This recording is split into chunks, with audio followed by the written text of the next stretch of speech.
Bayangkan Habib Lutfi itu dalam thariqah megang 22 kemursidan. Lo merinding nih. Habib Lutfi itu megang 22 thariqah. Dia simnya mursid bayat. Dari 43 thariqah Mu'tabarah An-Nahdiyah, hampir separuh. Separuh itu. Simnya mursid dan punya jalur. Dan yang ajib lagi, satu thariqah Maulana Habib Lutfi punya 10 jalur guru mursid. Itu satu, dia punya jalur. Mau jalur dari Alawiyah, mau jalur dari mana? Habib Ali bin Ahmad bin Talib, ada. Mau dari mana?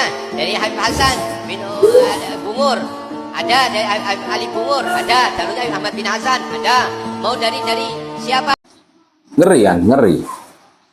Itu narasi yang dibangun. Terus yang ngomong itu adalah tangan kanannya LBY. Namanya Habib Muhtar Ahmad As-Sigab. Dan kita semua tahu, dan dia juga yang mengarang Cahaya dari Nusantara. Buku Cahaya dari Nusantara ini luar biasa ini. Sedikit kami flashback ke belakang bahwa buku Cahaya Nusantara ini isinya itu mengunggulkan sosok Habib Lutfi. Yang mengarang adalah tangan kanannya, yang mentaskeh buku ini adalah orang-orangnya Habib Lutfi. Jadi buku Cahaya dari Nusantara ini buku yang tidak berimbang, saudara-saudaraku. Isinya mengunggulkan Habib Lutfi, yang mengarang tangan kanannya, yang mentaskeh adalah orang-orangnya Habib Lutfi. Tentu tidak berimbang, tidak ada orang lain, tidak ada kitab sezaman karangan orang lain. Ya memang salah satu strategi Bani Dobolowi ya seperti itu. Mereka saling menguatkan antara Habib satu dengan yang lainnya.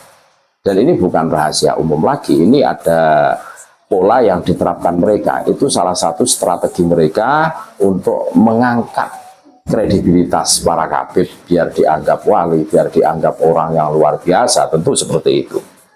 Makanya bagi yang tahu peta pergerakan mereka, peta pola politik mereka, kita sudah bisa menarik kesimpulan.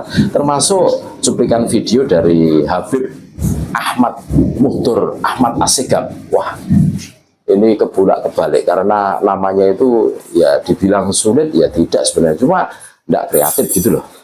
Ini mengatakan bahwa LBY itu menguasai 22 thariqah. Ngeri kan? Dari 43 thariqah yang Al-Mu'tabarah yang terkenal kan, itu separuh, hampir separuh kan, 22. Dan satu thariqah itu Habib Lutfi mempunyai 10 jalur sanad keilmuan. Bayangkan, berarti kan menguasai 22 thariqah. Satu thariqah 10 jalur sanad, jalur musalsil sanadnya itu. Berarti satu thariqah itu kan 10 kali 20, 200. Ngeri kan? Ngeri kan? 200 gurunya. Ngeri lah. Ini narasi-narasi yang dibangun oleh Habib Dobolowi untuk menciptakan bahwa golongan mereka sajalah yang maha segala-galanya. Nah, dari pola-pola seperti ini kita bisa menarik kesimpulan, ya. Mereka itu maunya menang sendiri. Mereka selalu mengunggulkan golongan mereka saja. Bahkan suatu ketika mereka tidak segan-segannya menghinakan kepada golongan yang lain. Ya buktinya banyak. Bagaimana Imam Unyil mengatakan Gus Dur itu bukan buta mata tetapi hatinya pun buta. Ini kan sungguh menyesakkan dada kita semua. Bagaimana Habib mengatakan Kiai Ma'ruf Amin itu ulama, hewan yang berkaki 4. Ini menyesakkan dada kita semua. Bagaimana ketum PBNU dahulu Kiai Said Agil Sirot dibully habis-habisan, dikatakan ulama sholah, ulama liberal, Syiah, macam-macam lah. Sampai beliau disidang karena dianggap ulama yang berfaham Syiah. Padahal yang Syiah itu ya golongan mereka gitu. Ini. Jadi narasi-narasi yang dibangun oleh Habib ini salah satu bukti bahwa terkenalnya suhroh wal istifadohnya LBY sebagai wali itu karena salah satu narasi yang dibangun oleh para mukibinnya, para jongosnya, sehingga viral, sehingga suhroh wal istifadoh. Kalau kita objektif, kita mengenal sosok LBY itu lewat mana? Tentu kita sepakat lewat media sosial. Jadi media sosial lah yang mempubliskan sosok seorang LBY menjadi wali, terus bisa meronsen kuburan.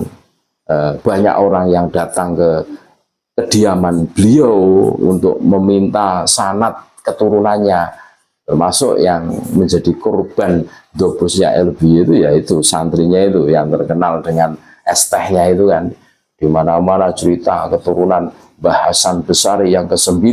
Wah, akhirnya Bahasan Besari menolaknya, tidak mengakuinya karena tidak tercatat, tidak ada catatan yang menerangkan itu semua. Ini kan sungguh blunder kan. Jadi ibaratnya begini, mengikuti orang yang tersesat akhirnya menyesatkan dan akhirnya blunder. Jelas kan, dholla wa adholla, sudah tersesat bawa-bawa orang lagi akhirnya menyesatkan yang lainnya. Nah, ini kan tentu akan menjadi semacam gerakan yang di situ itu ya akan menciptakan gerakan-gerakan yang salah, menjadi blunder, menjadi bermasalah gitu loh. Makanya dari pola-pola yang diterapkan oleh para kabib selalu mengunggulkan golongan mereka saja, ya, terus mempengaruhi orang-orang di sekitarnya, sehingga mereka menciptakan suatu sejarah yang melenceng, sejarah yang belok dari keasliannya. Ini harus kita luruskan, ini harus kita lawan. Jangan sampai kita diam saja. Banyak sekali penemuan-penemuan bukti-bukti pemalsuan sejarah, pembelokan makam, terus pembikinan makam-makam palsu yang bertebaran seluruh antero Nusantara. Tentu ini menjadi perhatian kita semua. Dan aktor intelektualnya mengerucut ke situ. Ya wajar dong. Tidak usah dipubliskan. Sebagaimana Muhdor ini mengatakan LBY itu menguasai 22 torikoh, padahal torikoh yang Al-Mutabaroh itu 43, hampir separuh saudara-saudaraku. Dan satu torikoh LBY itu mempunyai jalur 10, bayangkan itu, bayangkan. Dabrusnya kan luar biasa ini. Dubusnya, kalau istilah dubusnya itu kan levelnya itu bukan medium tapi high level, itu sudah akut kan. Wah, bagi pemula tentu akan termehek-mehek mendengarkan narasi-narasi yang dibangun. Tapi alhamdulillah kita semua sudah tersadarkan, tercerahkan dengan penemuan-penemuan yang ada tentunya. Dan ini harus tetap kita gali, infonya harus kita telusuri. Itu salah satu strategi Kabid Terbolowi. Salam akal waras, salam NKRI harga mati, Nusantara milik kita. Assalamualaikum warahmatullahi wabarakatuh.